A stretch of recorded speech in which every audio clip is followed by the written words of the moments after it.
Hello बच्चे, एक बार फिर से आपका स्वागत है अपने YouTube channel the VCC club पे। मैं उम्मीद करता हूं कि आप सब ठीक होंगे। तो आज हम लोग इस उम्मीद के साथ चलते हैं फिर किसको देखने के लिए, डिस्ट्रीब्यूटिव वर्ड को देखने के लिए। पिछले वीडियो में हम लोग डिस्ट्रीब्यूटिव वर्ड के बारे में हम लोग डिस्कस कर चुके थे कि डिस्ट्रीब्यूटिव वर्ड होता है क्या है। अब आज हम लोग इनका क्या देखेंगे, यूज देखेंगे। क्या देखेंगे? यूज देखेंगे कि इच कब यूज करते हैं, आइदर कब यूज करते हैं, एवरी कब यूज करते हैं, नाइदर कब यूज करते हैं एंड नन कब यूज करते हैं। तो अब पहला देख लेते हैं हम लोग, क्या इच की बात कर लेते हैं। तो एक बात आपको पढ़ाया गया था पिछले वीडियो में, क्या कि जो डिस्ट्रीब्यूटिव वर्ड है भाई, ये जो हमारा होगा ये ऑलवेज क्या होगा, सिंगुलर होगा। ऑलवेज क्या होगा, सिंगुलर होगा। अगर प्लूरल की बात किया जाए तो ये प्लूरल नहीं हो सकता, क्या होगा, ऑलवेज सिंगुलर होगा। उसके बाद फिर क्या बोला गया था नेक्स्ट वर्ड, कि ये हमारा जो होगा भाई, ये एडजेक्टिव भी होगा, ये हमारा क्या होगा, प्रोनाउन भी होगा। कोई भी डिस्ट्रीब्यूटिव वर्ड जो है, और डिस्ट्रीब्यूटिव वर्ड की बात नहीं किया जा रहा है, यानी कि लेकिन ज्यादातर क्या है कि हमारा एडजेक्टिव भी होगा और प्रोनाउन भी होगा। जैसे एवरी की बात कर लिया जाए तो ये वर्ड एक्सेप्शन में आता है, ये जो कि हमारा सिर्फ क्या है, ये एडजेक्टिव है, ये प्रोनाउन के रूप में यूज इनका नहीं किया जाता है, इनको हम लोग सिर्फ एडजेक्टिव कहते हैं। तो हमारा जो डिस्ट्रीब्यूटिव वर्ड है वो क्या है, सिंगुलर है, प्लूरल नहीं है। ये एडजेक्टिव भी हो सकता है एंड प्रोनाउन भी हो सकता है। अब हम लोग ये भी सीखे हुए हैं कि प्रोनाउन जब भी आएगा, प्रोनाउन कहीं पे भी आएगा तो इसके बाद जो है कि हम लोग नाउन यूज नहीं करते हैं, ये भी कंफर्म है हमारे पास। उनके बाद जाकर के फिर हम लोग क्या देखे थे कि एडजेक्टिव जो है हमारा जो है, ये कहीं भी आएगा तो इसके बाद ये अकेला भी हो सकता है और इनके बाद क्या हो सकता है, नाउन हो सकता है। तो अब ये हमारा कुछ ऐसे एडजेक्टिव, डिस्ट्रीब्यूटिव अगर एडजेक्टिव होगा तो उसके बाद हर हाल में क्या चाहिए, हमें नाउन चाहिए। अगर नाउन होगा तो ये हमारा एडजेक्टिव होगा, अगर इसमें से कोई वर्ड होगा तो वो कौन सा एडजेक्टिव होगा, डिस्ट्रीब्यूटिव एडजेक्टिव होगा। अगर नाउन नहीं होगा, इसमें से कोई वर्ड होगा तो वो क्या होगा, प्रोनाउन होगा, डिस्ट्रीब्यूटिव एडजेक्टिव हो जाएगा। तो हम लोग इनमें से पहला वर्ड क्या देखते हैं, इच को देखते हैं। ठीक है, इच को देखते हैं। तो इच को हम लोग किसके रूप में यूज करेंगे, तो बोले सर इच जो है कि हमारा ऑलवेज सिंगुलर होगा। अगर पार्ट्स ऑफ स्पीच की बात करें तो ये प्रोनाउन भी होगा, ये हमारा क्या होगा, एडजेक्टिव भी होगा। अगर इच की मीनिंग की बात किया जाए तो इच का हिंदी मीनिंग अगर बताओगे तो ये क्या हो जाएगा, प्रत्येक, यानी कि हर एक की बात कर लेता है। या फिर अगर इनकी बात करते हो तो ये सिलेक्शन करता है, क्या करता है, ये सिलेक्शन करता है। अब ये सिलेक्शन किस टाइप से करता है, एक एक करके करता है, यानी कि वन बाय वन की बात करता है। ये क्या बात करता है, वन बाय वन की बात करता है, एक एक करके बात करता है। यानी कि सिलेक्शन सबका होगा, इच का अगर कहीं पे भी यूज होगा तो वो सिलेक्शन सबका होगा, बट एक एक करके होगा, एक साथ सभी को नहीं लिया जाएगा। अब इनकी बात ये, नेक्स्ट अगर बात किया जाए तो ये जो वन बाय वन सिलेक्शन करेगा तो ये कितने बंदों में से सिलेक्शन सिलेक्शन करने के लिए भाई एक से ज्यादा बंदा तो होना चाहिए, एक बंदे का तो कोई जरूरत है नहीं, एक से ज्यादा बंदा होना चाहिए सिलेक्शन के लिए। तो ये जो यूज होगा ये दो या ज्यादा के लिए होता है, टू और मोर के लिए यूज किया जाता है। तो कह सकते हो इट इज यूज टू और मोर, तो दो या ज्यादा में से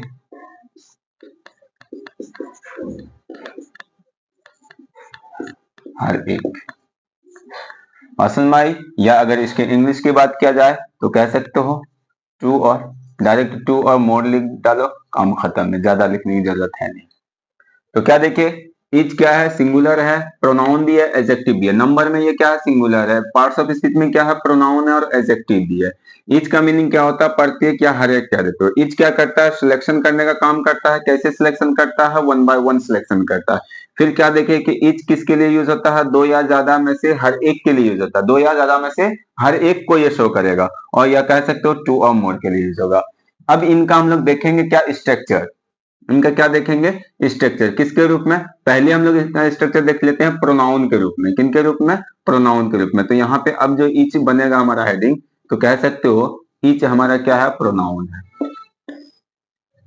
ईच क्या हमारा, प्रोनाउन है। जब भी ईच प्रोनाउन होगा तो याद रखना ईच के बाद आने वाला वर्ड जो होगा वो ऑफ प्रीपोजिशन होगा, ऑफ प्रीपोजिशन होगा। हम लोग प्रीपोजिशन में ऑफ को पढ़ेंगे कि ऑफ का यूज है कि पोजीशन शो करने के लिए भी होता है एंड सिलेक्शन के लिए भी होता है। अब इच के बाद जो आने वाला वर्ड होगा, तो अब ये बताओगे इच आएगा किसके लिए, तो नाउन के लिए। तो सिलेक्शन किस में से करेगा, नाउन में से करेगा। तो इनके बाद जो आने वाला वर्ड होगा वो क्या होगा, नाउन होगा। वो क्या होगा, नाउन होगा। अब ये नाउन जो होगा ये नंबर में प्लूरल होगा, ये नंबर में क्या होगा, प्लूरल होगा। तो आप याद रखना ये सिंगुलर नहीं हो सकता, सिंगुलर होगा तो अकेला होगा, अकेले में से सिलेक्शन होता नहीं, एक से ज्यादा में से। तो ये नाउन कैसा होगा, प्लूरल होगा। अब इनके बाद जो है वर्ब जो लेंगे, जब हम लोग इनको डन करेंगे ऑफ को, तो वहां पे और भी अच्छे से देखेंगे। इच के अकॉर्डिंग वर्ब जो लेंगे वो किसके अकॉर्डिंग लेंगे, इच के अकॉर्डिंग। अब क्या देखे कि इच है क्या, डिस्ट्रीब्यूटिव वर्ड है, तो इच क्या है, सिंगुलर है। इच क्या शो करता है नंबर में, सिंगुलर शो करता। तो याद रखना वर्ब कैसा होगा, वर्ब भी सिंगुलर होगा। वर्ब भी कैसा होगा, सिंगुलर होगा। अब फिर इनके बाद जो आने वाला वर्ड होगा, अगर हमें पोजेशन की जरूरत पड़े, हमें किसकी जरूरत पड़े, पोजेशन की जरूरत पड़े, तो आप ये याद रखोगे पोजेशन भी जो होगा वो इस नाउन के अकॉर्डिंग सिंगुलर होगा। उस इस नाउन के, मान सपोज दैट यहाँ पे गर्ल्स है, तो गर्ल्स का पोजेशन लिया जाएगा, बट वो किसके रूप में, सिंगुलर के रूप में लिया जाएगा। तो यहाँ पे क्या आ जाएगा, पोजेशन की बात कर लेते हो तो ये भी सिंगुलर हो जाएगा। तो ये उसके बाद अदर वर्ड आ जाएगा। तो ये हमारा स्ट्रक्चर तैयार होता है। ईच अगर प्रोनाउन होगा, ईच क्या होगा, प्रोनाउन होगा, तो वो इस वे में दिखाई पड़ेगा। ईच के बाद ऑफ दिखाई पड़ेगा, उसके बाद नाउन, नाउन वो प्लूरल दिखाई पड़ेगा, उनके बाद वर्ब दिखाई पड़ेगा, वर्ब क्या होगा, सिंगुलर होगा, पोजेशन क्या होगा, सिंगुलर होगा। अब इनको हम लोग एग्जाम्पल के थ्रू समझते हैं। तो इनको हटा देते हैं, इनको हम लोग एग्जाम्पल के थ्रू समझ। अब इसको एग्जाम्पल की बात किया जाए तो कहा जाए क्या, आपका लिखा हुआ मिल सकता है इच, और आपको लिखा हुआ मिलेगा ऑफ। अब यहां जो मिलेगा आपको, सपोज दैट बॉय के बारे में बात कर लेते हैं हम लोग, या तो बॉय ऑप्शन में मिलेगा, या तो क्या मिलेगा, बॉयज मिलेगा, बॉयज मिलेगा। ठीक है। उनके बाद जो वर्ब जो आएगा, वर्ब आपको यहाँ पे सिंगुलर भी हो सकता है, वर्ब आपका प्लूरल भी लगा हुआ मिलेगा। वो आपको डिपेंड, आप पे डिपेंड करता है कि आप किसको सेलेक्ट करोगे। तो आप किसके अकॉर्डिंग सेलेक्ट करोगे, इस कॉन्सेप्ट के अकॉर्डिंग सेलेक्ट करोगे। क्या बोले हो, ईच ऑफ बॉय और बॉयज हैज और हैव, ये ब्लैंक एरिया है, ये ब्लैंक एरिया है, डन हिज या फिर देयर या फिर इट्स वर्क, ये बात बोल दी हो। यहाँ भी ये क्या है, ब्लैंक एरिया। या आप अलीगढ़ का एग्जाम देने जाओगे तो वहां पे आपको कितना ऑप्शन मिलेगा, 4 ऑप्शन मिलेगा। तो इसी के अकॉर्डिंग 4 ऑप्शन मिलेगा कि आपको इसको पास्ट में भी यूज कर लिया जाएगा भाई। तो अब यहाँ पे क्या देखोगे, आपको क्या पता है कि ईच, हमारे ईच के बाद जैसे ही ऑफ दिखाई पड़े तो आप इनको क्या मानोगे, प्रोनाउन मानोगे। क्या मानोगे, प्रोनाउन। और कौन सा प्रोनाउन मानोगे, डिस्ट्रीब्यूटिव प्रोनाउन मानोगे। अब अगर इच की बात किया जाए तो डिस्ट्रीब्यूटिव प्रोनाउन जैसे ही आया तो ये क्या आएगा, सिंगुलर आएगा। अब इनके बाद ऑफ के बाद याद रखना ये सिलेक्शन, इनका मीनिंग, ऑफ का जो मीनिंग आएगा यहाँ पे मैच से मीनिंग आएगा। किससे मीनिंग आएगा, मैच से। अब यहाँ पे एक लड़के की बात नहीं, सिलेक्शन जो होगा इच क्या काम करेगा, सिलेक्शन का काम करेगा। तो एक लड़के का सिलेक्शन नहीं होगा, एक से ज्यादा लड़के में से हर एक का सिलेक्शन होगा। तो आप यहाँ पे क्या लोगे, नाउन जो लोगे वो हमेशा क्या लोगे, प्लूरल लोगे। नाउन कैसा लोगे, प्लूरल नाउन लोगे आप। ठीक है। अब इनके बाद जो बात किया जा रहा है, ये हमारा हैज जो है ये सिंगुलर फॉर्म है, ये हैव जो है हमारा क्या है, फर्स्ट फॉर्म है, तो इसको प्लूरल फॉर्म कहा जाता है। अब ये अगर सिंगुलर है तो इसके अकॉर्डिंग वर्ब भी क्या आएगा, वर्ब भी सिंगुलर आएगा। तो हैज आएगा, ना कि हैव आएगा। वर्ब भी क्या आएगा, सिंगुलर आएगा। अब बात रही पोजेशन की, बात रही तो पोजेशन भी क्या बोले हम लोग, सिंगुलर लेंगे। अब पोजेशन है भाई, अगर लड़का होगा तो याद रखना, एक से ज्यादा लड़का होगा तो पोजेशन इनका बनता है देयर। क्या बनता है, देयर। अगर एक लड़का होगा तो इनका पोजेशन क्या बनता है, इज। ठीक है। अब इट से की अगर बात किया जाए तो ये जो है कि लिविंग थिंग के लिए तो यूज किया जाता है, बट यहाँ पे क्या हो, ये जो जेंडर अननोन हो, जेंडर क्या हो, अननोन हो, जेंडर पहचान में नहीं हो, तो उसके लिए हम लोग इट्स का यूज कर लेते हैं। तो अब यहाँ पे क्या है कि इट से तो आएगा नहीं, क्योंकि जेंडर पहचान में है कि ये बॉय है, तो ये इट से आने वाला है नहीं, इट से को हम लोग हटा देंगे। बचा कौन, हिज भी यूज करेंगे, देयर भी यूज करेंगे। अब बोलोगे सर अभी आप बॉयज यूज किए हो, तो मैन आपका क्या है, मैन काम ये कर रहा, मैन काम कौन कर रहा, ये कर रहा, ये इनमें से खींच रहा भाई, सिलेक्शन कर रहा।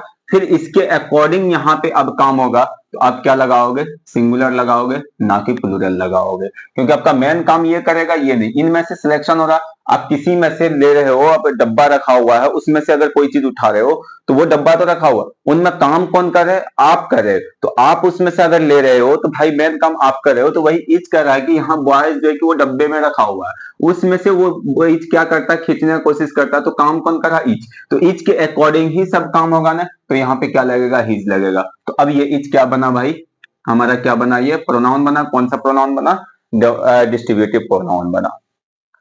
तो यहां तक बात समझ में आई। अब हम लोग इनको देख लेते हैं एडजेक्टिव के रूप में कि ये एडजेक्टिव के रूप में कैसे आएगा। अब हम लोग क्या देखते हैं कि ईच हमारा एडजेक्टिव बनेगा। क्या बनेगा, एडजेक्टिव बनेगा। अगर इसको एज एन एडजेक्टिव यूज कर लिया जाए तो वो कब कैसे होगा, ये देखते हैं हम लोग। तो अब याद रखना, ईच है क्या, डेमोन्स्ट्रेट, डिस्ट्रीब्यूटिव वर्ड है। अगर ये डिस्ट्रीब्यूटिव वर्ड है तो जो इनका काम प्रोनाउन में है वही काम इनका एडजेक्टिव में है। बट ये क्या है कि प्रोनाउन में अपने बाद ऑफ लेता है, उनके बाद अगर एडजेक्टिव में हो तो अपने बाद क्या लेता है, नाउन लेता है। तो आप इनका अगर स्ट्रक्चर की बात करते हो तो याद रखना, ईच के बाद जो आएगा, ईच प्लस हमारा नाउन आएगा। क्या आएगा, नाउन आएगा। और ये नाउन जो होगा सिंगुलर होगा या प्लूरल होगा, ये अभी पता चलेगा हमें। ठीक है, सिंगुलर। उनके बाद जो आता है हमारा सेंटेंस में, क्या आता है, वर्ब आता है। ठीक है, वर्ब जो होगा ये सिंगुलर होगा या प्लूरल होगा, ये बताना है। फिर हमारा जो आएगा वो पोजेशन आ सकता है। अगर पोजेशन, जरूरी नहीं कि पोजेशन आएगा ही, ये आ भी सकता, नहीं भी आ सकता। तो पोजेशन हमारा क्या होगा, सिंगुलर होगा या प्लूरल होगा। अब ये पोजेशन के बाद आपका अदर वर्ड आ जाएगा। OW की बात कर लेते हैं, अदर वर्ड आ जाएगा। तो याद रखना, ईच क्या बोले कि ईच हमारा क्या है, सिंगुलर। मेन काम किनका है, ईच का है। अब ईच के बाद अगर ऑफ हो, याद रखना ऑफ हो, तो ऑफ के बाद अगर सिलेक्शन की बात किया जाए ऑफ का, यानी कि ये पोजीशन जब बताएगा, ठीक है। सिलेक्शन की बात किया जाए तो ऑफ के बाद ऑलवेज जो आएगा वो प्लूरल नाउन आएगा। कौन आएगा, प्लूरल नाउन आता है जब ये सिलेक्शन की बात किया जाता है। अब ये ईच के डायरेक्ट के बाद आ गया, तो अब इसके अकॉर्डिंग ही लगाएंगे हम लोग नाउन भी। ईच के डायरेक्ट के बाद आया तो ईच क्या हमारा, सिंगुलर है, तो ये नाउन भी क्या लगाना है, सिंगुलर, ना कि प्लूरल लगाना है। क्या लगाना है, सिंगुलर लगाना है। अब फिर हमें यहाँ पे सिंगुलर, तो ईच के अकॉर्डिंग ही वर्ब लगेगा, तो वर्ब भी हमारा क्या लगेगा, सिंगुलर, ना कि प्लूरल। फिर हमारा इनके बाद लेना क्या है, पोजेशन, तो पोजेशन भी हमारा क्या लगेगा भाई, सिंगुलर, ना कि प्लूरल। तो आप हमेशा याद रखोगे, ईच के साथ आने वाला एक ही केस में, जब प्रोनाउन के केस में रहेगा तो नाउन प्लूरल आएगा, उसके बाद ऑलवेज जितना चीज है सब सिंगुलर आएगा। फिर ईच के बाद अगर हमें डायरेक्ट नाउन की जरूरत पड़े तो उस समय नाउन भी क्या होगा, वो भी सिंगुलर होगा, और वर्ब भी सिंगुलर होगा, पोजेशन भी क्या होगा, सिंगुलर होगा। अब अगर कुछ समझ में नहीं आया तो बाय एग्जांपल देखते हैं। इच, वही पिछला सेंटेंस को ले सकते हैं हम लोग यहाँ पे, इच बॉय, बॉयज आर या इज या एम डूइंग हिज वर्क। यहाँ पे रुक जाओगे एक मिनट, हिज ले लेते हैं, देयर ले लेते हैं, फिर हम लोग क्या ले सकते हैं यहाँ पे, इट्स ले सकते हैं, वर्क। अब क्या बोला, प्रत्येक लड़के जो है कि अपना काम क्या कर रहे हैं भाई। ये हिंदी की अगर बात करें तो प्रत्येक लड़का, हर एक लड़का जो है कि वो क्या कर रहा है, अपना काम कर रहा है। तो अब अगर यहाँ बात करते हो तो आपको क्या पता चला, इच जो है कि हमारा डायरेक्ट नाउन से पहले यूज हो रहा है। ये क्या है हमारा, नाउन है। ये क्या है, नाउन है। नाउन से पहले इच यूज हो रहा है, तो इसका मतलब नाउन से पहले यूज होने वाले वर्ड को हम लोग क्या नाम देते हैं, एडजेक्टिव का नाम देते हैं। और इच हमारा क्या करता है, ये डिस्ट्रीब्यूटिव वर्ड है, तो ये कौन सा एडजेक्टिव हो जाएगा, तो ये डिस्ट्रीब्यूटिव एडजेक्टिव हो जाएगा। कौन सा एडजेक्टिव हो जाएगा, डिस्ट्रीब्यूटिव एडजेक्टिव हो जाएगा। भूलोगे नहीं भाई। अब इच जो है कि हमारा क्या है, नंबर में सिंगुलर है। नंबर में क्या है, ये सिंगुलर है। अगर नंबर में सिंगुलर है तो इसके बाद आने वाला नाउन कैसा होगा, यहाँ पे लिखा हुआ है सिंगुलर होगा। क्या होगा, सिंगुलर होगा, तो ये बॉय आ जाएगा, ना कि बॉय जाएगा। फिर हमारा यहाँ पे देखोगे क्या कि भाई ये अगर सिंगुलर है तो वर्ब भी इसके साथ कैसा लगेगा, सिंगुलर लगेगा। तो आप ये बताओगे आर सिंगुलर है, नहीं है। अब एम की बात किया जाए तो एम जो है कि दुनिया में एक ही के साथ यूज होने वाला है, वो आई के साथ यूज होता है, तो आप यहाँ पे ये एम भी नहीं आएगा। तो आपका सिंगुलर क्या है, तो सिंगुलर इज है, तो यहाँ पे क्या आ जाएगा, इज आ जाएगा। अब हमें चाहिए क्या, पोजेशन चाहिए, तो पोजेशन कैसा लगेगा, सिंगुलर लगेगा, ना कि प्लूरल लगेगा। तो आप इसके अकॉर्डिंग अगर पोजेशन यूज करते हो तो देयर क्या है, प्लूरल पोजेशन है। इट से क्या है, ये सिंगुलर पोजेशन है। हिज भी क्या है, ये सिंगुलर पोजेशन है। बट इट से क्या है कि जब हमारा जेंडर नहीं मालूम रहे तब हम लोग इट से यूज करते हैं। अगर जेंडर मालूम हो तो फिर हमें इट से की यूज करने की जरूरत नहीं है। तो बचा क्या हमारे पास, हिज बचा, इट से गया। तो आपका ये एग्जांपल तैयार था। तो अब ये एडजेक्टिव के रूप में, तो मेनली आप इनको याद रखोगे, ये कभी भूलोगे मत। यही सबसे बेस्ट चीज है आपका। ये दो स्ट्रक्चर जो लिखाया गया है, ये बेस्ट स्ट्रक्चर है। फिर हम लोग देखेंगे कि एवरी और इच में क्या अंतर है। तो जब हम लोग एवरी का यूज करेंगे, फिर एवरी वर्सेस इच की बात करते हैं, करेंगे हम लोग। तो ठीक है, तो आज के लिए इतना ही रखते हैं, फिर हम लोग मिलते हैं नेक्स्ट वीडियो में।